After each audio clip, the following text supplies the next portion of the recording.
Coming into this season, Tamaqua's last major football championship came in the 1960s when they were the Eastern Conference champions. On Friday, they found themselves one game away from making it to the PIAA Class 3A state championship game. The Tamaqua faithful came out to witness what was the biggest game ever played in school history. In the first quarter, Wyoming area got things rolling early when quarterback Dominic DeLuca went deep to his favorite target, Brian Williams, setting up the Warriors with a 1st and goal. 2 plays later, DeLuca calls his own number on the keeper, and he gets into the end zone, putting Wyoming area up 7-0. Next Wyoming area possession, DeLuca would connect with Williams again. This time the connection was good for a touchdown, putting Wyoming area up 14-0. Tamaqua wouldn't go away easily, though. Trying to get a score before the half, Tamaqua quarterback Braden Knobloch gets out of trouble and finds Lucas Gregory on the sideline to move the sticks on 3rd and 18. Then on 4th and 9 from the 12-yard line with 1 minute left before the half, Knobloch's pass was intercepted in the end zone. Second half action now, Wyoming area wasted no time extending their lead to 21-0, and from there Tamaqua would need to start putting up points. Ensuing drive, 4th and 7 from the Wyoming area 11-yard line. Knobloch goes to Nate Boyle with the pass, but it's too far out of the reach of Boyle, and it's a turnover on downs. Then, following a Wyoming area turnover, it's Knobloch under pressure again, and it's Brian Williams this time on the defensive end as he goes up and gets the INT for the Warriors. Then with 4:25 left in the game, Tamaqua on the move yet again, and once again it's Wyoming area's defense coming up with the big play. This time it's DeLuca who intercepts the pass.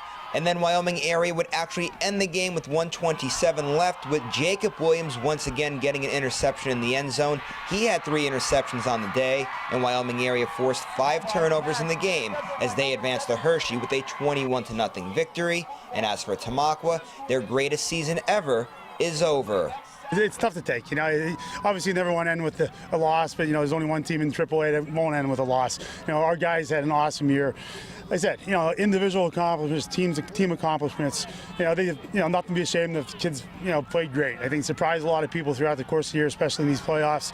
I got a bunch of awesome kids. You're going to miss that senior class tremendously. The Blue Raiders had opportunities in the game, and afterwards head coach Sam Bonner reflected on the miscues. I mean, they made plays when they had to. So we had some opportunities. They said we just couldn't punch it in. It's something we've been doing well, all year. I said today we just didn't seem to be able to break that one or make that play to get us in the end zone. Like you mentioned, we had opportunities. I said going down 2 scores obviously puts a little bit more pressure on you.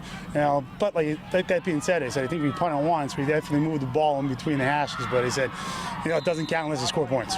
It was a somber ending to the season for Tamaqua, but Bonner reminded his players just how special the run was. When I asked him about the season, he wasn't surprised at everything that his team accomplished. It says a lot. It says a lot about my coaching staff. It says a lot about the kids. Like I said, the run that we had, winning 12 games, most ever before that was 10. I said, these guys, like I said, great bunch of kids. I'm gonna miss these seniors. It's incredible what they did this year. The seniors on the roster paved the way for the team's success, and it started years ago when they were growing up in the Tamaqua community. All those guys, I said, you can't name enough of them. Matty Kistner, Nate Boyle, Braden Knobloch, Bronson Strauss, Jared Reed, Sean Levine. I mean, there's just tons of guys that have really done well for us. And these guys have been playing together since they're young. They're upset now. It's tough. It's like the end of kind of like an era for Tamaqua football as far as having these guys around, and for them, playing together as on a team. Nothing beats Friday night high school football, and I think these guys realize it and really appreciate it over the last 4 or 5 weeks. And while the season ended with heartbreak, nobody will ever forget the team's run to the state semifinals. Years from now, the Tamaqua area will be looking back at the 2019 team as they were the best football team to ever come out of Tamaqua Area High School.